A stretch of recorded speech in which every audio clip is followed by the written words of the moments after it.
ओम नमो भगवते महावराहे। आज वराशेतांत्रवर्ती आदित्य तीर्थ का प्रभाव खंचरीट की कथा सुनेंगे। सूची कहते हैं भगवान वरा के मुखरान्वित से वराह क्षेत्र की महिमा, गुण स्तुति और जयंतर परिवर्तन की शक्ति सुनकर पृथ्वी देवी का हृदय आश्चर्य से भर गया। अतः उन्होंने भगवान नारायण से कहा, प्रभु, वरा क्षेत्र में मरा हुआ प्राणी न चाहने पर भी मनुष्य जन्म पाने का अधिकारी हो जाता है। अतः निसंदेह ये क्षेत्र बहुत पवित्र है। प्रभु, अब आप वहाँ का कोई दूसरा प्रसंग बताने की कृपा कीजिए। देवेश्वर, मैं ये जानना चाहती हूँ कि शास्त्रों में वहाँ गायन वादन करने, नृत्य एवं जागरण करने, गोदान, अन्नदान और जलदान करने, समय प्रकार से स्नान करने अथवा गंध, पुष्प, धूप, दीप और नैवेद्य आदि से आपकी पूजा करने का क्या फल होता है? जप और यज्ञ आदि अन्य कर्म करने से शुद्ध मन वाले प्राणी वह किस प्रकार गति को प्राप्त करते हैं? भगवान, आप अपने भक्त को सुख पहुंचाने के विचार से यह सब प्रसंग बतलाने की कृपा कीजिए। भगवान वरा बोले, देवी, यह कथा अत्यंत पुण्यप्रद एवं सुख देने वाली है। पहले इसी सोक्रव क्षेत्र में एक खंचरीट पक्षी रहता था। उसने एक बार बहुत से कीड़ों को खा लिया। फलतः वह अजीर्ण से अत्यंत पीड़ित होकर मरणासन हो गया और इस सूकर क्षेत्र में ही गिर पड़ा। इतने में ही बहुत से बालक इधर उधर से दौड़ते एवं खेलते हुए वहां पहुंचे और उस शिथिल गात्र पक्षी को देखकर कहने लगे, हम लोग इसे पकड़ेंगे। फिर उनमें परस्पर विवाद छिड़ गया। कोई कहता ये मेरा है और कोई कहता कि मेरा। इस प्रकार खेल खेल में ही उनमें झगड़ा होने लग गया और महान कलह कोलाहल मच गया। तब तक एक बालक ने उसे उठाकर गंगा के जल में फेंक दिया। साथ ही कहा, भाई, यह तुम्ही लोगों का है, इससे मेरा क्या प्रयोजन है? स्वसुंदरे, इस प्रकार वह मृत खंचरीट पक्षी गंगा के जल से भली भांति भीग गया। जहां वह गंगा में पड़ा था वह आदित्य तीर्थ था। फिर तो वह उस तीर्थ के प्रभाव से अनेक उत्तम यज्ञ करने वाले धन एवं रत्न से परिपूर्ण किसी वैश्य के घर में उत्पन्न हुआ। वसुंधरे, वह रूपवान, गुणवान, विवेकी, पवित्र तथा मुझ में भक्ति रखने वाला पुरुष हुआ। सुवर्ते, इस प्रकार उस बालक के 12 वर्ष बीत गए। एक बार जब माता और पिता सुख से बैठे हुए थे, उन पर उस गुणी बालक की दृष्टि पड़ी। उसने पृथ्वी पर सिर रखकर उन्हें प्रणाम करके कहा, पिताजी, यदि आप लोग मेरा प्रिय करना चाहते हो तो मुझे एक वर देने की कृपा करें। मेरी प्रार्थना यह है कि आप दोनों मेरे मनोरथ में किसी प्रकार की बाधा न डालें। पिताजी, मैं सत्य की शपथ खाकर कहता हूँ कि आप मेरे गुरु हैं। जैसा आप करेंगे वही होगा। देवी, अपने पुत्र की यह बात सुनकर दंपति हर्ष से भर गए और उन्होंने सुंदर नेत्रों वाले बालक से यह बात कही, पुत्र, तुम जो कहोगे और जो कुछ तुम्हारे हृदय में बात हो, हम लोग वह सब कर देंगे। बस अब तुम विश्वास पूर्वक बोलो। पुत्र, हमारी 3000 गायें हैं जो सभी खूब दूध देती हैं। तुम जिसे चाहो उसे इन्हें दे सकते हो। इसमें लेश मात्र विचारने की आवश्यकता नहीं है। यदि तुम चाहो तो हमारा व्यापार का काम बहुत विख्यात है, उसका भी सारा अधिकार तुम्हें सौंप दूं। तुम न्याय पूर्वक उसकी व्यवस्था करो अथवा मित्रों को धन बांट दो। पुत्र, तुम धन, धान्य, रत्न आदि जिसे जो भी चाहो उसे दे सकते हो। इसमें कोई भी प्रतिबंध नहीं है। हम अच्छे कुल तथा जाति में उत्पन्न बहुत सी सुंदरी भली कन्याओं को भी विवाह विधि के द्वारा तुम्हें प्राप्त करा सकते हैं। सौम्य, यदि तुम्हारे मन में जैसे पूर्व के वैश्य लोग वेद में कहे हुए विधान के अनुसार यज्ञ करते थे, वैसी यज्ञ की इच्छा हो तो तुम उसे भी कर सकते हो। वैश्य का कर्म खेती है। इसके 8 बलवान बैलों द्वारा चलने वाले 100 हल भी हमारे पास है। फिर तुम और क्या पाना चाहते हो? जितने ब्राह्मणों को भोजन कराकर तुम तृप्त करना चाहते हो, यह कार्य तथा अन्य कुछ कार्य भी जैसे चाहो वह सब इच्छा अनुसार संपन्न कर सकते हो।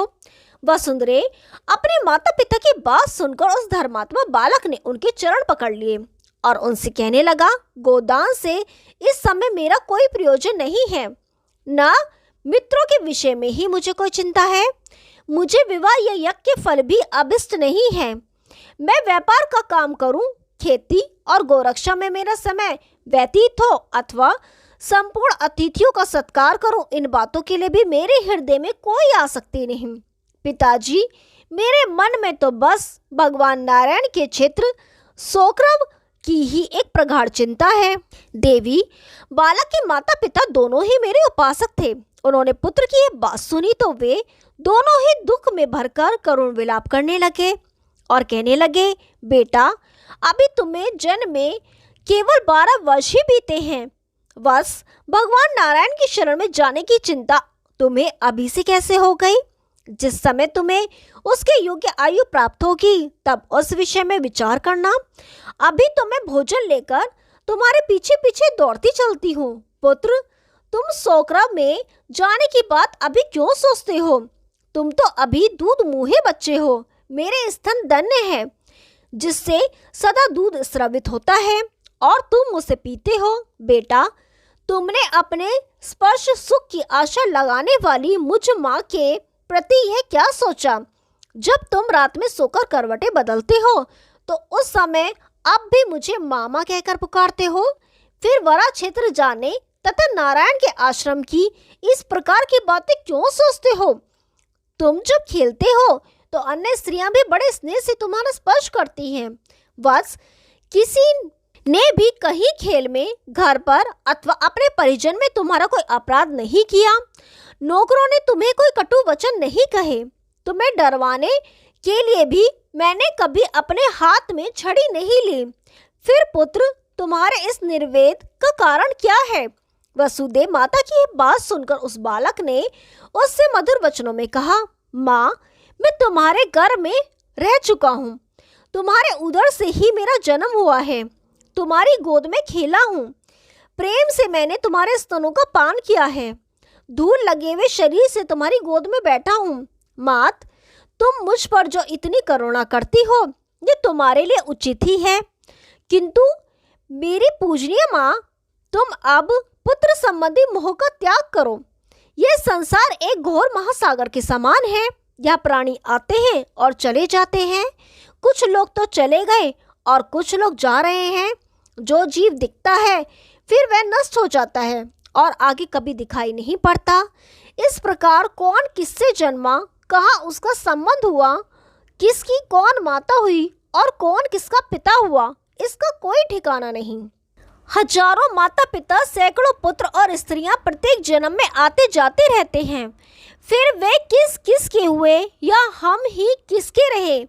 अतः माँ, इस प्रकार की चिंता में पड़कर तुम्हें कभी भी सोच नहीं करना चाहिए। पुत्र की इस प्रकार की सोच सुनकर माता और पिता को बड़ा आश्चर्य हुआ। अतः वे फिर बोले, बेटा, अहो, यह तो बड़ी मार्मिक बात है। पुत्र, इसका रहस्य बतलाओ। उनकी ये बात सुनकर वह वैश्य कुमार मधुर वाणी में अपने माता पिता से कहने लगा, पूज्य वरो, यदि इस गुहे बात को सुनकर और विचार कर आप कुछ कहना चाहते हैं तो आपको वरा क्षेत्र का रहस्य पूछना चाहिए और उसे सुनने के लिए सोक्रव क्षेत्र में ही पधारने की कृपा कीजिए और वही यह गुहे विषय आप लोगों को पूछना समुचित होगा। वही मैं अपनी भी एक आश्चर्यकारी बात बतलाऊंगा। पिताजी, सोक्रव क्षेत्र में एक सूर्य तीर्थ है, वहां पहुंच जाने पर यह बात बतलाऊंगा। इस पर दंपति ने पुत्र से कहा, बहुत अच्छा। फिर उस बालक के माता पिता दोनों ने सोक्रव तीर्थ में जाने का संकल्प किया। उन्होंने सब प्रकार के द्रव्य साथ में लिए और सोक्रव तीर्थ के लिए चल पड़े। कमल पत्र के समान बड़े बड़े नेत्रों वाले उस वैश्य के नेता ने अपने जाने से पहले 20,000 गायों को ही सबके आगे हकवाया। फिर उसके सभी परिजन द्रव्यों सहित प्रस्थित हुए। उनके घर में जो कुछ था सब कुछ उन्होंने भगवान नारायण को समर्पित कर दिया। फिर माघ मास की त्रयोदशी तिथि के दिन पूर्वाह्न काल में अपने सभी स्वजनों और संबंधियों को बुलाकर विधि पूर्वक शुभ मुहूर्त में उसने स्वयं भी यात्रा कर दी। भगवान नारायण का दर्शन होगा, इससे उसके मन में बड़ा हर्ष था। श्री हरि के प्रेम में प्रवाहित वे सभी लोग बहुत समय के पश्चात वैशाख मास की द्वादशी तिथि के दिन मेरे क्षेत्र में आ गए। वहां पहुंचने पर सभी ने विधि पूर्वक स्नान कर पितरों का तर्पण किया। उस वैश्य ने दिव्य वस्त्रों से विभूषित 20,000 गौओं को साथ ले लिया था और उन्हें भांगुरस नामक व्यक्ति को सौंपकर आगे प्रस्तुत कर रखा था। उनमें से 20 गायों को वही दान कर दिया। इसी प्रकार वह प्रतिदिन बहुत से धन और रत्न दान में बांटने लगा। इस प्रकार अपने स्त्री पुत्र और स्वजनों के साथ उसके वहां रहते रहते सभी धान्य पौधों को संवर्धन और पालन करने वाली वर्षा ऋतु आ गई, जिससे कदम, कुटज और अर्जुन नाम के वृक्ष पुष्पित हो गए। नदियों के गर्जन, मोरों के मधुर स्वर, कौरैया, अर्जुन और कदम आदि वृक्षों की सुखद गंध और भौरों का गंजन, पवन का प्रवाह, ये सब उस ऋतु की विशेषता थी। फिर शरद ऋतु का प्रवेश हुआ और अगस्त से नक्षत्र का उदय हुआ। तड़ागों के जल में स्वच्छता आ गई और उनमें कमल, कुमुद आदि पुष्प खिल गए। अन्य सुर में कमल फूलों से भी सर्वत्र शोभा की वृद्धि होने लगी। अब शीतल सुगंध एवं परम सुखदायी वायु बहने लगी। फिर धीरे धीरे यह ऋतु भी समाप्त हो चली और कार्तिक महीने के शुक्ल पक्ष की एकादशी तिथि आई। सुप्रभु, उस समय उस वैश्य दंपति ने स्नान कर रेशमी वस्त्र धारण किया और अपने पुत्र से कहा, पुत्र, हम लोग यहाँ 6 महीने सुखपूर्वक रह चुके। आज द्वादशी तिथि आ गई है। अब वह गोपनीय बात हम लोगों को तुम क्यों नहीं बताते, जिसे तुमने यहाँ आकर बताने को कहा था। देवी अपने माता पिता की बात सुनकर उस धर्मात्मा पुत्र ने उनसे मधुर वचनों में कहा, महाभाग, आपने जो बात पूछी है वह प्रसंग बड़ा रहस्यपूर्ण और गोपनीय है। इसे मैं कल प्राय आप लोगों को बतलाऊंगा। पिताजी, आज ही द्वादशी तिथि है। इस पुण्य अवसर पर दीक्षित योगियों के कुल में उत्पन्न तथा विष्णु की भक्ति में तत्पर रहने वाले जो व्यक्ति दान करते हैं, वे भगवत कृपा से भयंकर संसार सागर को पार कर जाते हैं।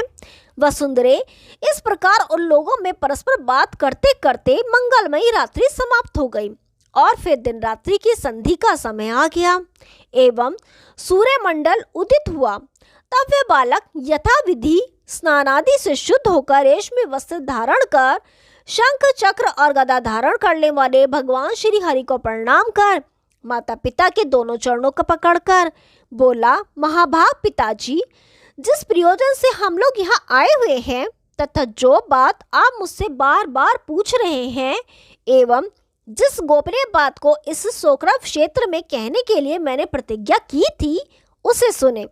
वह प्रसंग इस प्रकार है। मैं पूर्व जन्म में एक खंजरीट पक्षी था। एक बार मैं बहुत से कीड़ों को खाकर अर्जिनग्रस्त होकर हिलने डुलने में असमर्थ हो गया। उसी समय कुछ बालकों ने मुझे पकड़ लिया और खेल खेल में एक के हाथ से दूसरे लेते रहे। एक कहता इसे मैंने देखा और दूसरा कहता मैंने। इस प्रकार वे आपस में झगड़ने लगे। इसी बीच विवाद से ऊबकर एक बालक ने मुझे घुमाकर गंगा के आदित्य तीर्थ नामक स्थान पर जल में फेंक दिया, जहां मेरे प्राण प्रियाण कर गए। यद्यपि मेरे मन में कोई अभिलाषा न थी, फिर भी उस तीर्थ के प्रभाव से मुझे आप लोगों का पुत्र होने का सौभाग्य मिला। इस प्रकार 13 वर्ष पूरे हो चुके। यही वह गोपनीय बात थी जिसे मैंने आपसे कह दी। इस पर माता पिता पुनः बोले, पुत्र, भगवान विष्णु के बतलाए जितने कर्म हैं उनमें तुम जिस जिस कर्म को करोगे उन्हें हम भी विधि पूर्वक संपन्न करेंगे। शास्त्र कहते हैं कि घटमाला कर्म संसार से मुक्त करने के लिए परम साधन है। अतः वे सभी कुछ दिनों तक उसका आचरण करते हुए मेरी उपासना में संलग्न रहे। पर्याप्त धर्मानुष्ठान के बाद उनका नश्वर शरीर छूट गया और वे अपने धर्म के प्रभाव से तथा मेरे क्षेत्र की महिमा से संसार से मुक्त होकर श्वेत द्वीप में पधारे। जो लोग उनके साथ गए थे वे योग में निरत हो गए। उनके शरीर से कमल के समान गंध निकलती थी। देवी, मेरे क्षेत्र के प्रसाद से वे भी यथा योग्य आनंद का उपभोग करने लगे तथा इस क्षेत्र के प्रभाव से बहुत से प्राणी पशु योनि से छूटकर श्वेत द्वीप में पहुंच गए। जो व्यक्ति प्रातःकाल उठकर इसका पाठ करता है वह अपने 10 आगे और 10 पीछे के पुरुषों को ताड़ देता है। मूर्ख, पापी, शास्त्र निंदक और चुगलखोर व्यक्तियों के सामने इसकी व्याख्या या पाठ नहीं करना चाहिए। ब्राह्मणों के समाज में अथवा अकेले एकांत स्थान में इसका अध्ययन करें, क्योंकि यह संपूर्ण संसार से मुक्त करने के लिए परम साधन है। ओम नमो भगवते महावराहे। आगे का भाग कल सुनाएंगे, तब तक के लिए नमस्कार।